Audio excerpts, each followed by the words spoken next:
After a long wait, we finally get the season premiere of season two of Legend of Korra. We get episodes one and two, and this episode, or I guess these two episodes, were really great because we got to see, of course, all the new characters come in. We got to see more of characters that were kind of shown in one or two episodes in season one, like Boomy and Korra's parents. And we got to see, of course, the new story, which of course is Korra going up against evil spirits or spirits that have been taken over by the dark side. Um, the premiere episodes, I really appreciated how they got everything that we wanted to see. We got all the new characters. We got to see them in their moments. Of course, some more than others, but I think every new character had a moment where we really got to see them. Their attitude, except for maybe Korra's mother. I think everyone else pretty much had a moment where it was like you see who they are as a character. Of course, her father had his own backstory where he's banished from the Northern Water Tribe, and it was really cool to get that aspect because I wasn't even remotely thinking that her father would have anything to do with the story. Obviously I knew they were going to be in the Northern Water Tribe or in the Southern Water Tribe, so I knew her parents would be there and stuff. But I didn't think it would be such an impactful part of the story as to her father is kind of the reason that we have this season when you kind of think about it, and her father being the brother, or I guess they could be twins, but I would just assume he's the older brother. But it's just how he's drawn. He's like the strong brother, and then his brother, who is now the leader of the Northern Water Tribe. He's like the skinnier, more. He's like the calm, nurturing type brother, where you could obviously see Korra's father as like the strong one. And as soon as his brother came into the episode, I was like, they're brothers. Like I could just you could see it, and it was cool to have that dynamic because of course that wasn't really mentioned in the slightest because Korra's parents weren't really in season one. So as soon as he came in, it was like you get this dynamic of how they're almost exact opposites, and then of course, like I said, you get Korra's father's backstory and how the reason he's in the Southern Water Tribe is because he was banished from the Northern Water Tribe.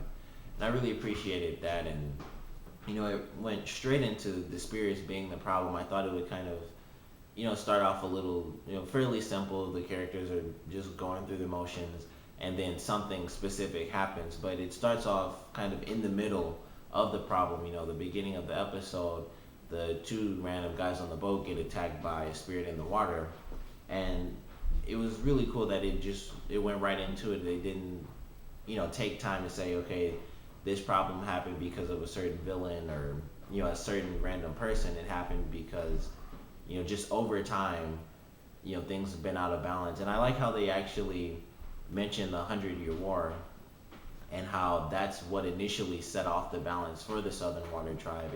It threw everything out of whack, and they just the Southern Water Tribe just couldn't get back in the swing of things because if you watch the original Avatar, the Southern Water Tribe was never really that powerful because they didn't really have waterbenders. So I really appreciated how it kind of linked back to the original Avatar in a way, and it sort of went through the history of just the Avatar universe. Something else I really appreciated was Tenzin and his brother and his sister. How they initially showed them. I think the first three scenes, or maybe the first 4 or 5 scenes, really, it was pretty much Tenzin's the youngest, and he gets picked on by his brother and sister. And it was really interesting to see that. Like they even showed it when they're at the big dinner party, and Katara's looking at him how he's still pretty much bullied by his older brother and older sister. And then when they go to the air temple, you see that his brother and sister, who are not airbenders, they aren't even known by the people at the Southern Air Temple. And it was really interesting. The woman said, like, I thought you guys were servants.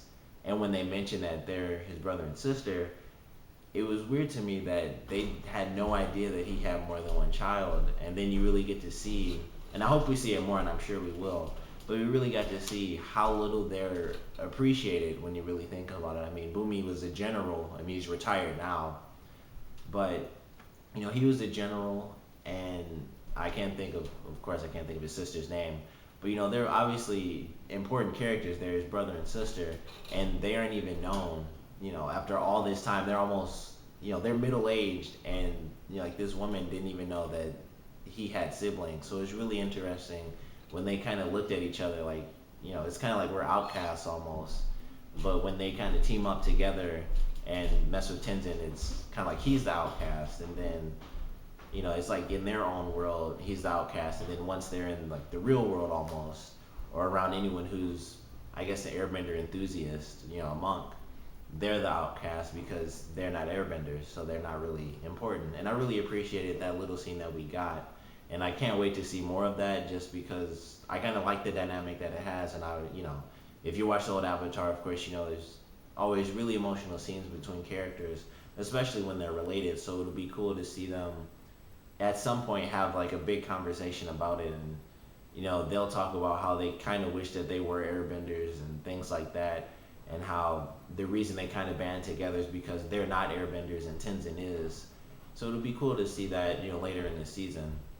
And something else that was a bit of a surprise is Tenzin's oldest daughter is, we got a little hint that she's obviously going to be connected a lot to the spirit world.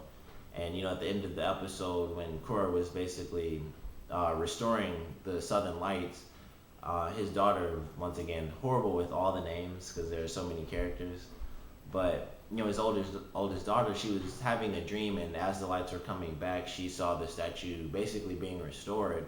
And it's really interesting to see how that's going to play out, how she's gonna fit into reaching into the spirit world, because of course not only the Avatar can do that, you just kind of have to be a special kind of character in the universe to be able to connect with the spirits. So it'll be interesting to see her and Korra, really come together in this season, because obviously with it being spirits, Korra will have to connect to the spirit world, and as most of you know, she doesn't really have that connection, pretty much at all. She really only has it because she goes into Avatar state, and that's about it. And she had it in the final episode of season one. Something else with the spirit, or with the Avatar state, I love how she went into it like that, just because that's her character, and she's like that, rowdy type of character, so she went into it that way. Also, she uses it like crazy. She used it in the beginning to cheat against the kids, which was kind of funny. And she's in a tight spot. She will of course go into the Avatar state, and it's really cool to see that she has so much control over it, because of course in the original Avatar, whenever Aang did it, it was always a disaster, really. He was in so much emotional distress that he almost killed someone, or he just saw someone almost get killed, and that's what happened.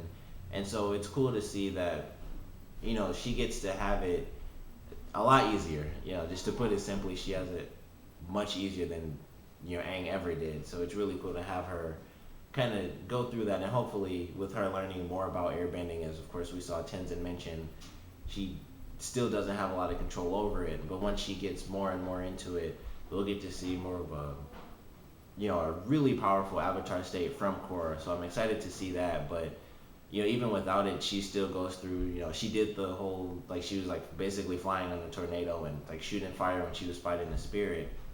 And then that's when things really got interesting, was when the first spirit was introduced to Korra. And her father's brother, her uncle, I don't know why I said that, but her uncle came in and basically calmed the spirit down. And that's when you really got to see, he wasn't, kidding when he first came in, and he said, I can help you train better than Tenzin or your father could, because I know things that they don't. And it was really cool to see him come in. And of course it seemed fairly simple, they can't do this, but I can, so I should be the one to help you because, you're the Avatar. And he comes in, he helps her control the spirits, and if you watch the episodes, of course, you saw the promo where she's basically doing what he does. It's obviously in a later episode, but it's some sort of orb thing, and she's turning it gold. So eventually, she does learn to control that ability to calm down spirits. But in this episode, she does actually start to do it, and it kind of changes. And instead of it turning gold, it turns from, I guess, the purple black to sort of a white form. And it seemed like it almost turned into like a human form. So maybe there's sort of an in-between state that might come into play where, when she doesn't learn how to completely control it, it could turn into, some other form, like a third form of spirit or something like that. or it could have just been that she almost had it, and that's just what it looks like in transition. But I'm excited to see where it goes. And one of my favorite things about the episode, going along with the new characters, were her cousins. Initially, I heard that they were twin girls, and I think that's just what everyone thought because they both look like girls at first, and I guess they both kind of do because they're twins still. So they both look like boys, and they both look like girls. But you could obviously tell who is the girl. Well, not really, but you kind of could because she had makeup on, like right on her eye, and she had the little things in her hair. And I love her dynamic with Bolin. Like when he goes to talk to her, and she says like you interest me, I'll make you mine.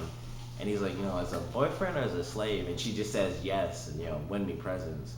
So I'm curious to see how that goes on, and maybe like I kind of doubt it, but maybe she'll kind of change little by little throughout the season, or maybe throughout the series she'll get a little bit more normal and not be so weird. But I kind of like the twins together. The little bit that we got to see of them using their water bending powers was kind of cool, even though all they did was just make like ice boots to go down the hill. I just thought it looked kind of cool, like they were just really calm about it, and they were just kind of going back and forth, and it looked sweet to me. But I definitely like them, and I'm curious to see how they'll be in later episodes when they are forced to fight with each other, because I feel like with them being twins, they'll make a really cool water bending team. And I guess aside from all the new characters, we got more of the older characters. Of course, we got Mako. He's a cop now. He might make detective. We didn't get to see Toph's daughter. I can't think of her name right now. But we didn't get to see her in this episode, but she is mentioned, of course, with Mako working with the police. We got to see Asami a little bit. She's working to get her father's company back up since her father's been deemed a criminal and put in jail. And the character she met when she was with Bolin, he's my favorite character in the season so far because he was just silly. And it was just so weird. And, like he made movies and stuff. And I really like that scene when he's like, check this out. And he made a movie. And then, he's like, wasn't that amazing? And Bolin's like, yeah. And he was like, forget it. And then, of course, he's like trying to go into porn when you kind of think about it.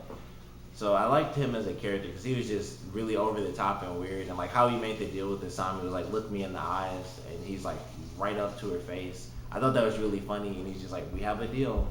So he was really weird, but I like him as a character because he's just so weird and funny and over the top. I hope he comes in way more, even if it's just, a couple of minutes per episode or, whatever episodes he's in, just a couple of minutes where he does something just hilarious because he's a really weird guy and I like him.